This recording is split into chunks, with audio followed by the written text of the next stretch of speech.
Naliligo na sila sa kanilang swimming pool. Langgana. Langgana ang swimming pool.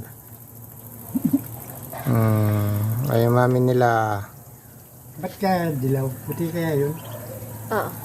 Dilaw. Nandun na sila lahat. Isa na lang, tatalo na. Uy, andun na lahat. Di makakyat. Puro panda ko. Ay. Di ba? Galing nang naisip kong swimming pool. Gusto nilang maligo eh. Doon kasi naliligo sa bao. Di naman kasya. Ayan na. Tuwan-tuwa.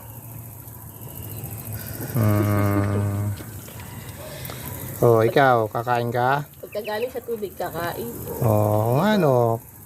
Ligo, swimming muna, tapos kain. Dapat yung pagkain nila nandun sa may dadalhin lalaki pala yan. Mabilis mo yung lalaki.